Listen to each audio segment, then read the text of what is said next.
During the process, some sparks flew between allies. It couldn't be helped. Debates over which streets were best was inevitable, and those always became serious. Overall, though you were a united force, then the night fell. Your team effort brought about the completion of the collection. On one side of the room was a stack of stylish table settings, with each thoughtfully compiled bag of candy sitting on top. On the other end was enough garbage to fill a dump truck. That was going to be a hassle. But Terry and Miranda were allowed to tap out when the favors were done. It was already late. For dinner, takeout was ordered, so nobody had to cook or clean up another meal after hours of putting little favors together. No complaints there. For a little while, the three of you could pretend the work was already over. For real. No one mentioned the chaos that was waiting one room away. But when everyone was full, Jude went back to the living room turned workshop. He heaved a sigh and tossed a random piece of trash in the garbage can. It was dropped in the ocean. The entire living room was a mess of wrappers, paper scraps, and undefinable crafting residue. Scott hovered nearby, his features drawn apologetically. A light-hearted atmosphere where you shared as a team earlier in the day had jarred. All that remained was fractured debris.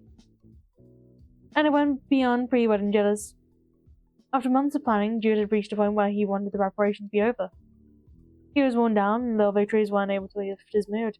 All he saw was what was still left. Meanwhile, Scott seemed to be more and more invested. Scott only seemed to be more invested, more concerned of how it came together as the deadline approached.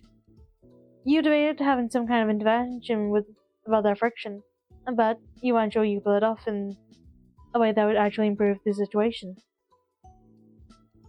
Clean this later. Let's play something. Sure! Scott blurted out in agreement instantly, as if Jude had asked him to do a backflip for his entertainment. Scott probably would have in that moment. Alright. Cool, wanna join? He tilted his head your way. You waved your hands back and forth. Thanks, but I'm gonna go to my room. The two had spent the entire day with other people. You weren't going to get away with them having some quality couple time in the final hour. Alright. Jude gave you a half shrug, half smile. He was on to what you were doing. Have a good night, Callie. Good night. Your host retired good for the day, happier than they had been since you first showed up. It was a relief. You made your own way to the guest room. The rest of the night would be yours. You called Cove to finally let him know the situation. Cove was going to be at the wedding as a normal guest. He couldn't make it sooner to join the wedding party planning committee. To be fair, he did arrive earlier for your mom's anniversary last time. You'd both had to visit the area. It was your turn to go before him. But, after what happened that day, you could use a conversation with someone who would be happy to hear from you. While waiting for him to answer, you wondered what you would have done if you'd been waiting there to see Baxter himself. You got the feeling he would have made quite the scene. That line of thought was cut off by the phone line being picked up. Hey. Hey, Callie. Hearing that familiar voice brought a smile to your face immediately. Cove was one constant you could count on. How are you? Is everything going okay with the wedding? It was hard to say what counted as okay, given the extenuating circumstances of the planning. But that wasn't the topic you could explain. You came out with the shock of the century. Jude and Scott's wedding planner is Baxter Ward. Baxter Ward. Wait. Cove rolled the name over his tongue, catching the recognizable way it flowed. He said before, but where and why? You gave him a second. I'm turning this music down a bit. These headphones are making it a lot louder than it realistically needs to be in my ears. We sure that's turned all the... Yeah. You gave him a second. That guy? He got it. Yes, that guy. Seriously? And he's just there? Yes. What are you gonna do? There was panic in his reaction. Of course, he had been nervous. This was about the worst possible time for that guy to materialize out of the ether. I can't do anything but except deal with it. He's the only winning planet they'll get. That little noise didn't sound convinced, but he made an attempt to reassure you and himself. It's okay. I'll be there soon. And you go Terry Miranda. Whatever Baxter does, it won't change that. Thanks, Cove. It helps to think about you being here with me. You could hear that gentle smile in Cove's voice. If you closed your eyes, you could convince yourself he was by your side already. It's gonna be okay. After the dust settled from that bomb, you two spent some time chatting on other matters. But all too soon, you had to let the conversation end. The promise of seeing each other. Soon, you hung up. Getting a brief chance to speak with Cove was heartening. Everything was done for the moment anyway. You finally had the space to think of something other than more wedding worries or Baxter's Walters, at least for a little while.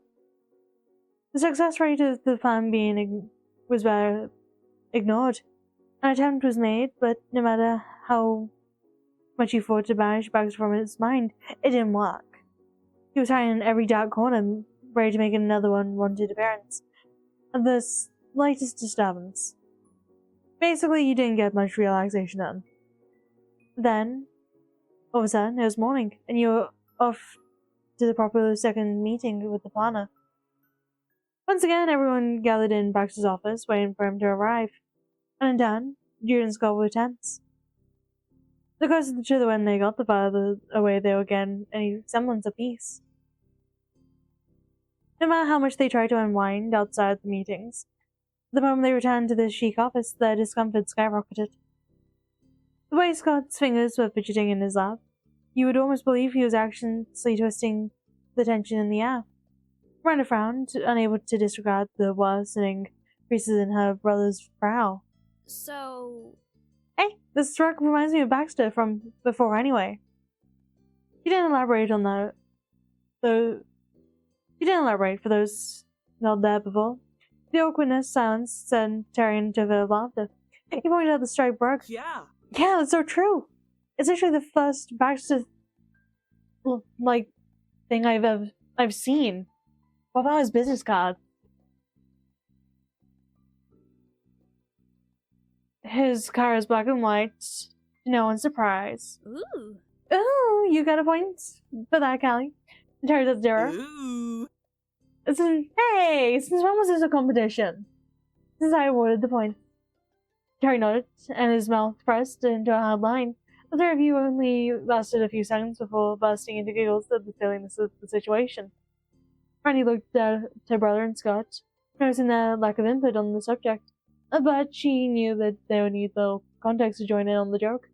But neither even acknowledged her presence. The couple was too absorbed in their own worries for their stony expressions to crack into her icebreaker. She folded her hands neatly in her lap and made no further attempts to chat. You and Terry shared a knowing glance and decided to stay quiet. Jude and Scott weren't in the mood. Shortly after, there was a knock on the door. Everyone snapped out of their blow bubbles and swerved towards each other instead of moving to answer it. Hello? The door opened and Baxter cheerfully stepped inside his office. The notepad was already open to a fresh page. Nice to see you. And good morning and welcome back. And thank you for waiting. A round of greetings bubbled up from the planning party committee, while Baxter moved through the room. He randomly sat on the rolling chair opposite the couch and clicked his pen out. Now that we're all here, we should begin. Let's go over where things stand and determine how to proceed next. Scott sat up straighter on the purple couch and stiffly nodded. Jude, in contrast, slouched even further into the cushion. Alright. So yesterday an order was put in for your wedding cake. I assure you it will be ready on the day of your ceremony. Thank you so much. Thank you so much. Thanks. Of course. Of course. Baxter carefully placed his pen tipped to the notepad. His expression grew more serious all of a sudden. Speaking of cake, I must give a small disclaimer. There is a tradition called cake smashing. I'm not sure if either of you are familiar with that. It merely means one or both members of the wedding couple throw the cake into the faces of their partner. I strongly suggest you decide beforehand who or if either will participate and to what degree of messiness. I cannot tell you how easily it is to sell the entire day by accidentally crossing a simple boundary line. There's a sad history of spouse partners who, by ignoring the wishes of their husband, wife, or spouse, be funny and realize far too late it's absolutely not. Alarmed, Jude and Scott stared at Baxter. He was sad that neither of them had considered any of those possibilities. Do you wanna? No. No, I don't. Do you? No. No way.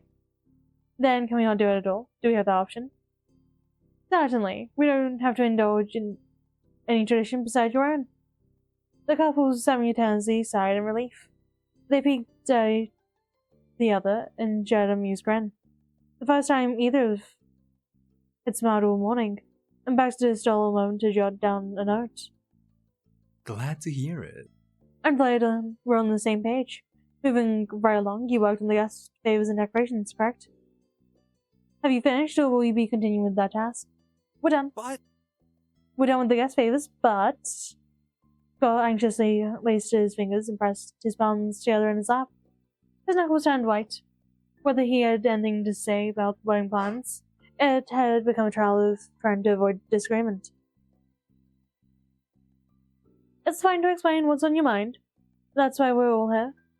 There's no way to compromise or find a solution you won't have to the discussion. That kind of surprised you. Baxter's ability to confidently and kindly handle issues in this kind of setting was admirable, but also completely ironic. He knew that he was not that kind of... He knew what he was like on a personal level, and this big I do as I say, not as I do was... And this was a big do as I say, not as I do kind of flag. Swallowing thickly, the defeat in Scott's expression didn't seem so dire anymore. He was willing to take on the challenge with Baxter on his side. I also want to do more decorations. Specifically, the main thing for the reception. We don't have that. 10 pieces? Yes! That's what I meant. We need to buy all the parts, but if we kept the design simple, then I think we could be done before the wedding. After getting his thoughts out, Scott risked a glance at his fiancée. Jude closed his eyes tightly and took a deep breath. Let's go to the store. It's gonna be done today. that'd be cool. Awesome. I can go without you if you don't want to. It's fine. No, it's fine. I'll do it. Scott's joy vanished. Jude didn't want to hide an ounce of irritation in his voice. He was forcing himself to go along with this rather than take any true interest. He was making that fact crystal clear. Come on, Jude. He poked the side of his arm with a forceful jab, and Jude chewed her off. His frown worsened into a scowl. I already said I would do it. I understand. I believe you're right. Scott, there will be room to pick out some materials that can be arranged into a lovely centerpiece. The process can be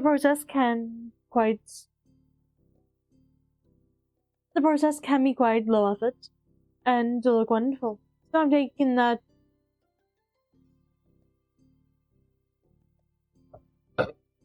The process can be quite low effort and look wonderful. So I'm taking it that shopping for decorations will be the big task of the day.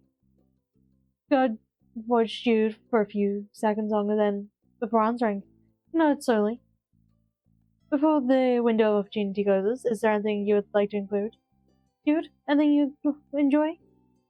It doesn't have to be a typical wedding feature. There are no limits on what your own ceremony or reception can have. No. No. He folded his arms across his chest, and you wondered how deep Jude was about to dig his heels. I don't want anything else. When it was finished, why add more on top of that? Randy sighed. Terry silently bit his lip. That was a track you'd gone down before, repeatedly. It was always the same point of contention with Jude, but today, Scott was emboldened. Enough of that, he muttered. He muttered his long-held back grievances anyway. Why are you being like this? If you don't have anything to contribute, can you at least stop trying to take away what I think of? Jude's eyes snapped wide open. He swiftly pulled in his shock and replaced with a distinctly unimpressed stare. I didn't take anything away from you. I did contribute in the planning stage. We're past that. It's done. But since this time we could... Come on. We've been putting this thing together for weeks, hell months, in some ways. I've been to more parties than you, and I planned more. You need to relax. Jude went to brush some of his curls, but his fingers tightened and dug into his scalp instead. Bored, his gaze flickered around the room. God doesn't even like parties. I don't get his issue. We have a partner now. He can figure this shit out. Why even have him if we're still going to be spending every hour before the wedding working on crap? Jude's flash of anger dimmed as quickly as it fled. He redirected his attention to Baxter apologetically. No offense, Jude. It's not your fault. None taken on my account. The pinch in Baxter's features made you think he was fairly miffed on behalf of someone else. Continuing the trend of speaking directly to an audience, Scott offered his side of defense. It's true. Everything Jude has said is true. I've never planned a party, and yeah, I haven't been invited to many either. But we're the people making this one. I don't want it to be an awkward embarrassment. All of our friends and family are coming, and I can't stand the idea that they'll be leaving wondering why the hell they came in the first place. Scott began his explanation sad, but the longer he spoke, the more his frustration grew. And having a plan doesn't mean we can drop everything onto someone else. The entire point was so more could get done. At least that's why I wanted an expert to help. I'm not interested in half-assing it. And if Jude doesn't want to do anything else, he doesn't have to. Oh. But all I've said against him the entire time, he should stop making me feel guilty for not giving up. Jude chuckled at his own self-imposed pretense and shot back directly at Scott. You shouldn't have to do anything either. That's my whole point. But if you keep taking on stupid crafting projects, then I have to handle some of it for you. But it's not needed. Nobody cares that much. I care, even if I'm the only one.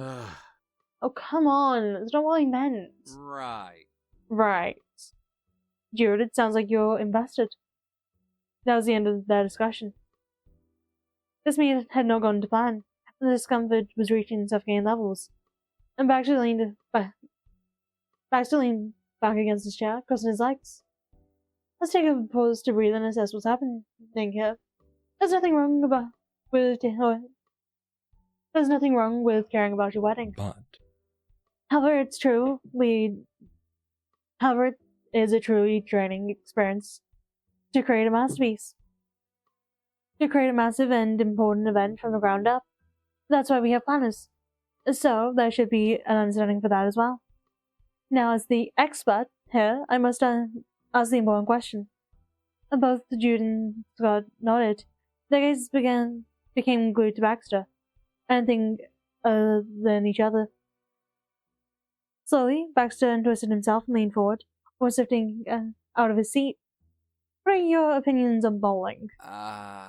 What the hell? Give me a sec, I'm just gonna do something real quick. Oh, stretch my legs. Oh, sorry, green screen. Oh, staying for 2 hours recording as much as I physically can is exhausting. But I need to do as much as I can because I won't have the computer tomorrow for as long as I want. And I want to get this final video out of the way and done with so I can get on to editing my stuff and start on Batman 4. Which is... Actually, wonder if I need to get a Batman 4 video.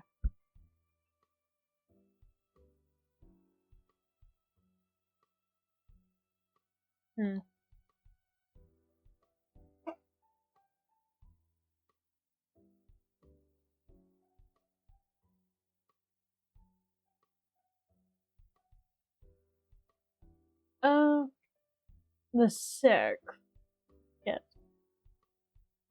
I can't even show you a timeline then. Ah, fuck. I suppose I could move stuff around. If necessary. Yeah.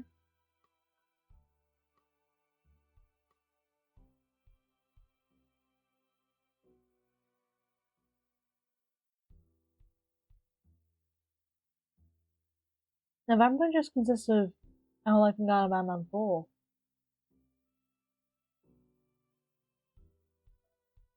Oh.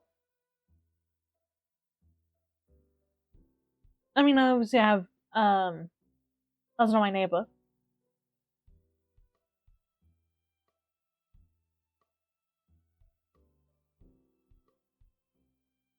And potentially deleted cut, but still, need other stuff.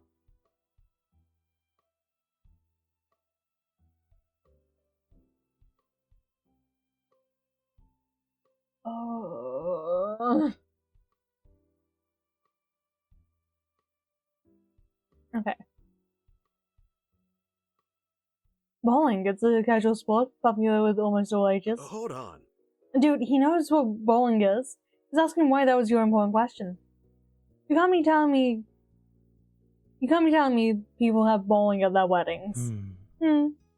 Baxter considered that remark with a smirk. He'd tapped the side of his cheek twice. No one has done it at any weddings that I've helped plan. But I wouldn't be surprised if some couple on the wild would set up a game or two of lawn bowling for their guests. Maybe. Or perhaps even held their reception at the bowling alley. Interesting. So, that's not what I had in mind. I wish to invite the 5 of you bowling with me today. Right now, preferably, my treat. Perplexed, Scott pushed up his glasses.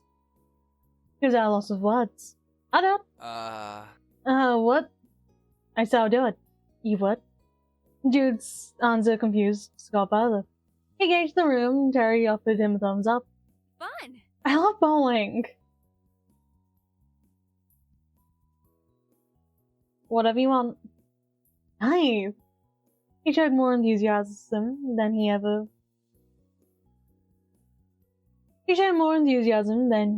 ever within the walls of this building. That's 5 for bowling. Alright, we can go do that. Excellent. Splendid. I know the perfect place. And that was how you ended up in the exact same bowling alley Baxter had brought you 2 years before. You followed your friends inside, holding that revelation close to your chest. It was fairly surreal to be in the again, and with Baxter too.